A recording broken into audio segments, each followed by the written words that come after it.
When this mother arrived early to pick up her son from his dad's house, she froze the moment she saw him sitting alone on the front steps, eating nothing but a dry piece of bread for lunch. The boy looked up, eyes red. "Mom, can I please come back home? I don't want to stay here anymore." The mother immediately knelt beside him. "What happened, sweetheart?" He hesitated, then whispered, "Dad's wife. She doesn't like me. She says her daughter comes first. She took my lunch away." The mother's face went cold. "Where is she now?" The boy pointed toward the kitchen window. The mother quietly approached the door and peeked inside. She saw the stepmom placing a full plate of chicken, rice, and vegetables in front of her daughter Emma while laughing and scrolling on her phone. Then, Emma suddenly stood up, grabbed her plate, and rushed toward the door. The stepmom shouted, "Emma, where do you think you're going with your food?" But when Emma opened the door, she froze. The mother and the boy were standing right there. The stepmom stepped outside, instantly changing tone. "Oh, you're here early. We were just—" Emma interrupted, voice shaking.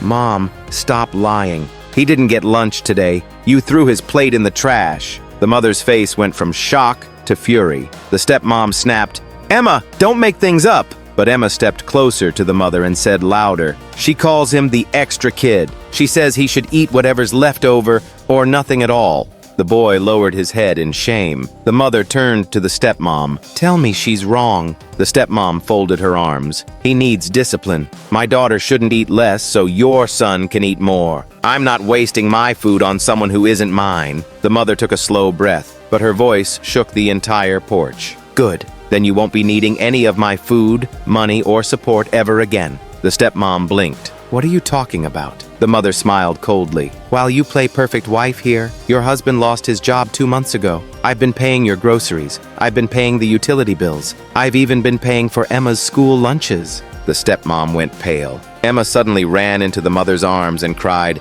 "Can I go with you? Please, I don't want to stay with her anymore." The stepmom reached for her daughter. "Emma, get back here." But Emma jerked away. "No, you're awful to him. You're awful to me. Dad told you to be nicer, and you laughed at him." Silence. The mother took both children gently by the hand. "In my home, we treat every child with kindness. If you can't do that, you don't deserve to raise either of them." The stepmom's mouth dropped open. You can't take my daughter." The mother stared straight into her eyes. "Watch me." As the mother walked the 2 kids to her car, Emma looked back at the stepmom and said, "Maybe if you cared about people, you wouldn't lose them." The stepmom stood frozen on the porch, realizing she had just lost both children and the family she never valued. Drop a heart if kindness makes a real parent, not biology.